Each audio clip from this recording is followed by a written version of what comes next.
When you become executive, I mean, this is a big job. King County is bigger than like 15 states. You do pretty much everything that a governor or president would end up doing in terms of just managing the whole spectrum of services and challenges. So you really have to kind of step up quite a bit. And it is not a good job for someone who is purely a show horse. You have to be a workhorse. This is Hourglass, the podcast for United Way of King County in Seattle. Coming up, a conversation with Dow Constantine, the longest-serving executive in the history of King County. United Way partners with county leaders to address issues in areas such as housing and education. And in this episode, we'll chat with Constantine about such topics as his service to our county, our region's progress and challenges, and partnerships with organizations like United Way. We'll also hear from United Way President and CEO Gordon McHenry Jr. about our work during these challenging times, and we'll spotlight an upcoming event at our community partner organization, Byrd Barr Place. I'm your host, Joe Burris. Thanks for tuning in. For more than 100 years after its founding in 1853, King County was governed by a 3-member Board of Commissioners. They established tax rates, appropriated funds, ran county departments, licensed businesses, and maintained roads, jails, and county buildings. That changed in 1968 when King County residents adopted for a home rule charter, which provided for a 9-member county council and county executive. 1 year later, the first county council was sworn in. The current King County executive, Dow Constantine, was still in elementary school in West Seattle when county home rule began. He didn't get his first taste of elected office until he reached West Seattle High School and beat out a popular student athlete to become student body president.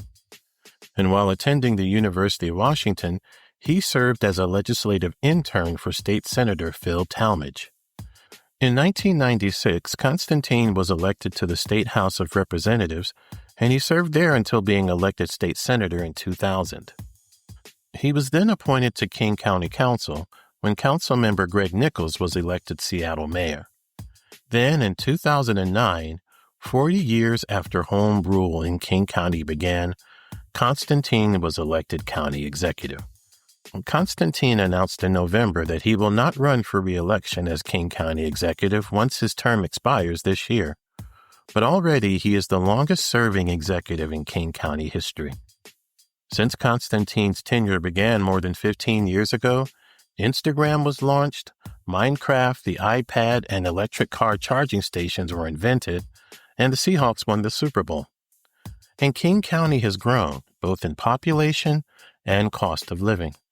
The county is currently home to 2.3 million people, up from 1.7 million in 2009, and more residents than Idaho, New Mexico, and 13 other states. According to the Workforce Development Council of Seattle-King County, the King County-Seattle region is the largest labor market in the state, accounting for 1/3 of Washington's workforce and more than 40% of all non-farm jobs. 8 companies based in King County are among the Fortune 500 list of the largest corporations in the United States, including Amazon, Microsoft, Starbucks, and Nordstrom. According to Yahoo Finance, King County is the 31st wealthiest in the United States, with an average household income of more than $160,000. But not everyone is shared in the county's windfall. The poverty rate in King County is 8.5% overall, and 19% for adults without a high school diploma, 18% for Indigenous people, and 21% for African Americans and others of African descent. Also, King County has the 3rd largest population of homeless or unsheltered people in the United States, according to the U.S. Department of Housing and Urban Development. The King County Regional Homelessness Authority, an agency created in 2019 to unify response systems and services to address homelessness, estimated that in 2022 alone, more than 53,000 people in the county had been homeless at some point. Add to that a county with the nation's 15th busiest airport and a gross domestic product larger than most countries, and it's evident that King County's executive occupies one of the most pivotal leadership positions in the state. In the time that he has occupied the position, Constantine has championed economic growth and diversification to, as he put it, produce jobs and build a bridge for workers into the middle class. King County's website says that Constantine's administration is expanding access to opportunity in 8 areas, including child and youth development, jobs and economic development, health and human services, and transportation and mobility. Constantine's administration has also prioritized anti-racism and criminal legal system transformation in its budget, and has provided funding for emergency rental assistance and eviction prevention. United Way of King County partners with county government to address issues in housing, education, and services. During the COVID-19 pandemic, we distributed the county's federal rental assistance dollars to help keep people housed. And in 2023 alone, we and our partner agencies dispersed nearly $1 million a week in rental assistance. We've also partnered with the county to support community-based programs for youth as part of the Puget Sound Taxpayer Accountability Account. United Way is proud to partner with Constantine and King County Council as we all work to build an equitable future for everyone. Hourglass recently sat down with Constantine for a conversation on such topics as his tenure as county executive, the county's work around addressing the homelessness crisis, and the importance of partnerships. Here's what Constantine had to say. People often see a problem and they want to point to the government and say, why has the government not fixed this for me? But anything real that gets fixed by us collectively as a community. And in this democratic system, it is many interlocking circles of democracy that make it function. Nonprofit organizations and service clubs, business organizations and labor unions who democratically elect their leaders, and their democratically elected governments. When you get all of those groups representing all of our people aligned around shared values and a shared idea, nothing can stop us. That is how we're going to solve homelessness and the housing crisis. That's how we're going to solve the environmental crisis that we have here with water quality or carbon emissions. That is how we're going to succeed as a people. And ultimately, once we get through this very difficult time, that is how this nation is going to succeed. Talk about growing up in West Seattle and running for student body president of West Seattle High School, and what that experience taught you about coalition building.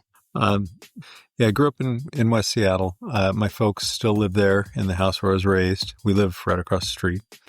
And I went to our local public schools, including West Seattle High School. I was not really involved in student government or anything like that. And then toward the end of junior year, they had the filings for office for the next year. And on the last day, on Friday, I was walking in the lunchroom and got talking to my friends. They're like, you should do that. You should try it. And so I just wrote my name on the slip, and it's that feeling like you're on the high dive for the first time and you're really hesitating, but then you finally summon the courage to just take that leap. And I dropped my name in the box, and then we were off and running. My opponents were really great people who, really fit the bill. A cheerleader, the high school football quarterback, and probably either one of them should have won, but it's just the way the numbers worked out. I had, I think, a lot of support from kind of the folks who were in the music program, the band geeks.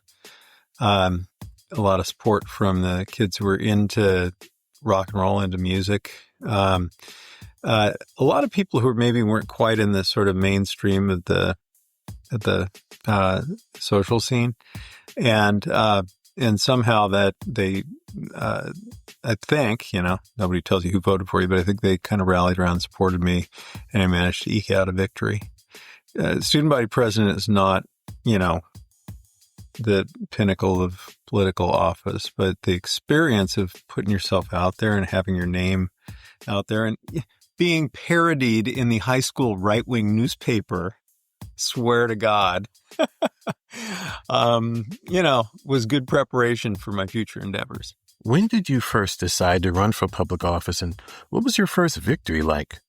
So in 1984, so senior year, I got an internship in Olympia. The legislative internship is kind of a rite of passage for politicos. And I went down there, several of my friends and a whole bunch of kids from all over the state. And we served I was in the Senate, working for Senator Phil Talmadge from West Seattle.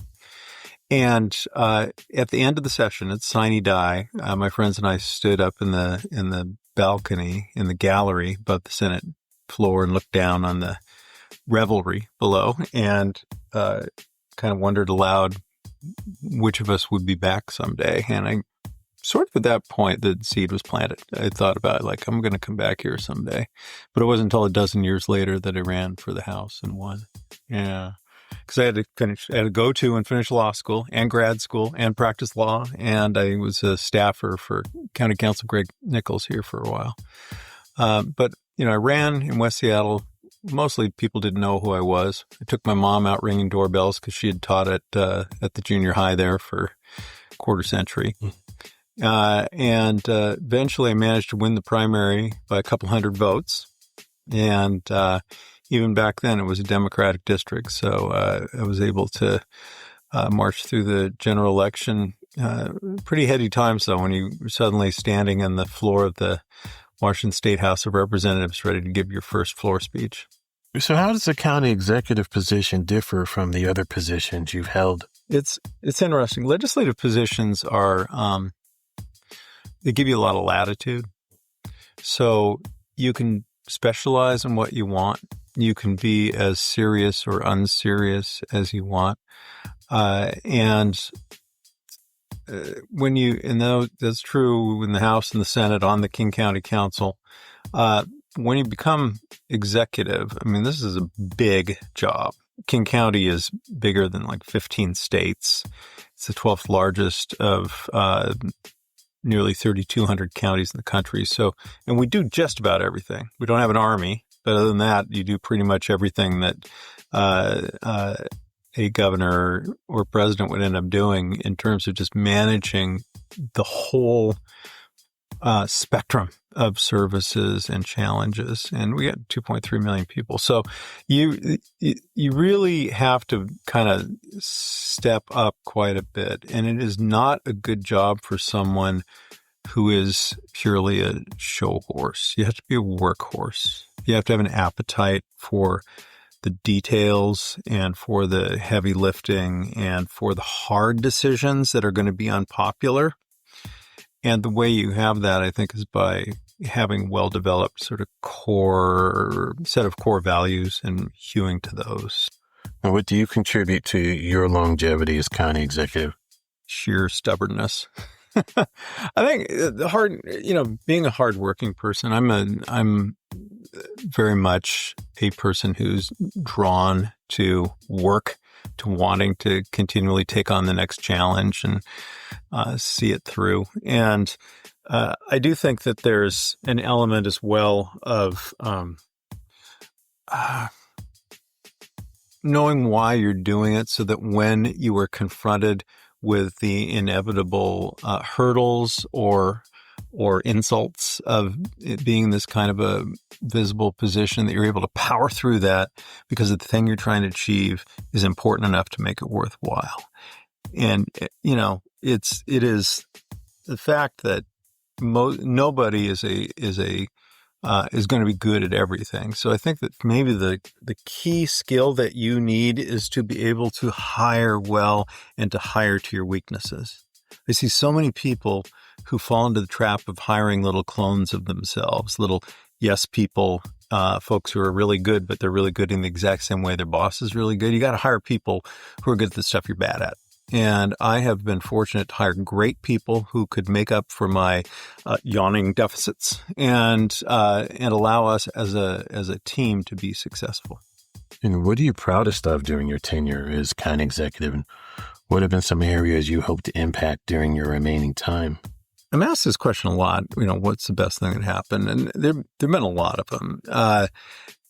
Back in 2012, after working for many years for marriage equality in the state finally got marriage equality. And I, as the executive of King County, was privileged to sign the first same-sex marriage license at midnight out here at the county administration building. We had a line around the block of happy couples waiting, and I stayed until 4 a.m. signing marriage licenses. It was joyous, and it was particularly rewarding to me because this is an issue that I had worked on for all these years. And finally, the state, as is often the case, came around to it. Everything seems impossible until it's inevitable.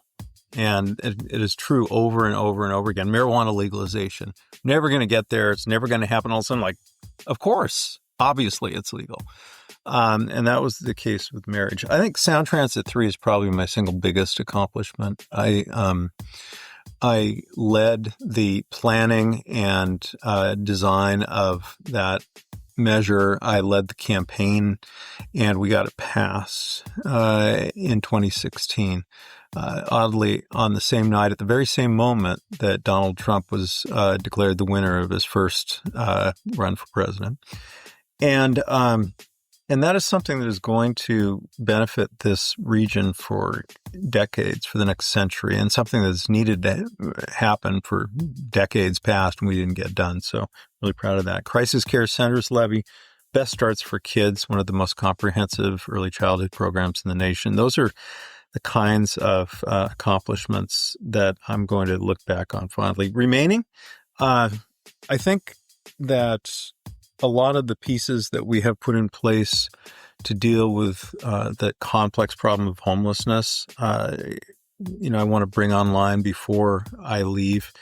We have health through housing buildings. Those are the hotels we've converted to supportive housing that still need to get open, 2 or 3 of them that, because of challenges in the community or whatever, aren't open yet. I want to get those open, add to our capacity to house people who are really struggling and aren't ready yet to be in a regular commercial building.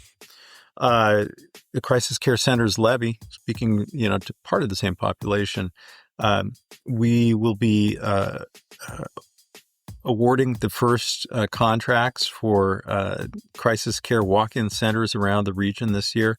That is exciting because that will provide a resource we have not had for people to get help when they're in a mental health or substance use crisis and be able to get back on track. And of course, I mentioned Best Starts for Kids, but there is a lot we did in the environmental arena, including the Parks Levy, and we'll have a Parks Levy on the ballot this year, and I need to put us on a strong path for the next 6 years to maintain one of the nation's finest park systems. You were part of the regional approach to addressing homelessness that led to the formation of the Regional Homelessness Authority. At that time, what did you envision progress would look like in terms of addressing the crisis? And what do you believe still needs to be done in all areas of housing countywide? So the Homeless Authority was and is designed to unify the contracting around crisis services for people who are homeless. So this can include engaging people and helping them find housing. It can include getting them into treatment or job training, whatever the thing is they need to begin walking forward again with their lives.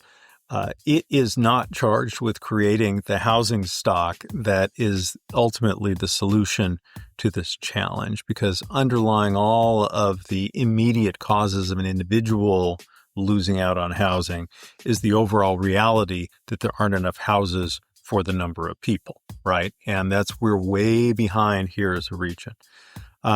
So King County, we're bringing online another nearly 1,000 affordable units this year. We're going to keep plugging away at that, as is Seattle and other jurisdictions. But the magnitude of the shortfall is so far beyond all of our combined resources that we have to really work on both getting more money into the subsidized system and getting the incentives for the private sector to be able to work again, producing more housing. Right now, the biggest impediment is just interest rates. Financing is very tight for housing right now. And so permits here across the continent are grinding to a halt. That's something we can affect for subsidized housing, not so much for the market rate. But more than that, I have charged our permitting department to make sure that we are becoming more efficient and able to deliver permits more quickly, less expensively, so that we get housing up and built. Not a ton of capacity in the unincorporated area where we have jurisdiction, but maybe providing a model for some of our cities to follow. Finally, we are building this light rail system for transportation for the people here now, but most importantly, in a lot of ways, to create the blueprint for growth in our county. So around each one of these light rail stations, you're seeing thousands of housing units coming up. That ultimately will be the solution to this, that we are creating a drastically bigger canvas on which to paint, a much bigger area where people can live affordably and access the educational and job opportunities that this region has to offer. But that is going to take time. In addition to addressing housing and security, one of United Way of King County's pillars of work is education, particularly early learning. Talk about the importance of early learning and how do you believe investments there have improved outcomes for children in our county? So what we know is that brain development from the very earliest stages is very dependent on the sharing of language, the prevention of these early childhood traumas that can tend to really affect kids, not just in the moment, but throughout their lives. This is not merely a psychological thing. It's a physiological thing. It affects the way your brain develops. And so Best Starts for Kids was designed based first on that knowledge coming straight out of the University of Washington's Institute for Learning and Brain Sciences about the way that people's brains develop over time. They keep growing and changing up into your early 20s, really. The very first year is the most important. So we invest the most in the youngest kids through Best Starts for Kids. We invest in school-age kids to make sure if you're having challenges, we identify them early before they become life-consuming crises. And we follow young adults all the way into their early 20s to make sure they're entering the adult world well-adjusted and ready to really succeed. What we know is that those investments will take time to evidence themselves in lower incarceration rates and more economic success for people and greater equity and equality in our community. But if we don't make those investments, we are going to condemn ourselves to continuing to just react to the results of early neglect and failure to invest. So we have to be disciplined about it, maintain those early investments, and ultimately we will see that people are growing up into happier, healthier, more productive adults. United Way of King County President and CEO Gordon McHenry Jr. said that the region has benefited from Constantine's leadership at the county and state levels. When I think about Dow, I think about the benefits of an elected leader who is courageous, an elected leader who's committed to our region, and an elected leader that is consistent in being a person who's always thinking about what's needed, not by those who have a lot, but importantly by those. When Constantine was elected to his fourth term, he surpassed the previous record tenures of John Spellman, the county's first executive, and Ron Sims, who vacated the seat when then-President Barack Obama named him Deputy Secretary of HUD. Constantine said that the excitement of the work and the need to accomplish more has fueled his desire to seek additional terms. And I will tell you, I talked earlier about the difficulty of this job, the breadth and the complexity. But the flip side of that is that every day you're learning something new. because this county is doing great work in so many arenas. And so yesterday I was in Kirkland taking a look at a stormwater park where they've created the ability to capture and clean stormwater and incorporated all these park amenities as part of the project. It is a new approach that we're able to deploy across the county. I will not be here to see us help jurisdictions create dozens of those, but ultimately will benefit us in myriad ways. There are always exciting things to do. I envy the person who takes this job next, because I know that they're going to be building on a solid foundation, but that they have 1,000 or more things that they can pursue that will make them excited to get out of bed in the morning and head to work. And lastly, what does it mean for you personally to have been the longest serving county executive in the county you were born and raised in? It means a lot. It's not so much the length of the service, but the fact that each day I serve is an opportunity to advance our accomplishments. And I notice as I'm traveling around the county, if I'm paying attention, things where I've had some kind of an effect where they would have been different but for my intervention in wilderness that we've saved, or parks that we've built, in historic buildings that have been preserved, in transportation infrastructure I see outside my window here with water taxi or with these light rail trains. It is tremendously gratifying to have been able to do right as you were able to see the right, and then to see the results of that in this place that raised you. I happily would run for 4 more terms, but I simply think that, it is good for our democracy for new people to be able to take the helm and to have their turn at, making this place better than they found it. And so I'm very grateful. I stand ready to help those who succeed me, and or if they prefer to stand out of the way and let them succeed on their own. To learn more about Constantine and his vision for our county, log on to his website at dowconstantine.com. And now a word from United Way of King County President and CEO Gordon McHenry Jr. In these increasingly challenging times, it's really important that folks who are part of the United Way community know that we are 100% committed to continuing to do the work we have been doing, the work that is rooted in equity, the work that is aspirational, so that we have a region where everyone thrives. It's important for you to know that we see you, we hear you. We will continue to serve and support if you allow us that privilege. It's important to know that we are going to increase our proximity to the communities we're privileged to serve. We are going to be a courageous advocate for policies that uplift folks, and we're going to be a courageous advocate against policies and practices that serve to oppress or harm. If you give us the ability to be your partner, we will not let you down. We will stay strong, and we're going to make good progress. Thank you. Want a local event to attend during Black History Month? On February 22nd, United Way of King County partner Byrd Barr Place will host Unsung Heroes of Black Seattle, an event to celebrate individuals who have served the organization, enabling it to support Seattle's Black communities for more than 60 years.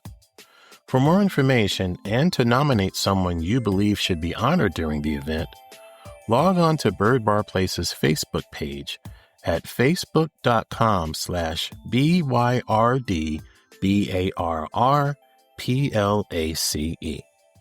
At United Way of King County, we are working side by side with communities to build an equitable future for everyone. Hourglass United Way is a podcast that highlights how we and our partners spend time making a difference in our communities. Our work is made possible by the generous donations from people like you. Please send comments and suggestions about our podcast to hourglassunitedway@gmail.com. To learn more about our work or to support United Way, log on to uwkc.org. I'm your host, Joe Burris. Thanks for listening. Until next time.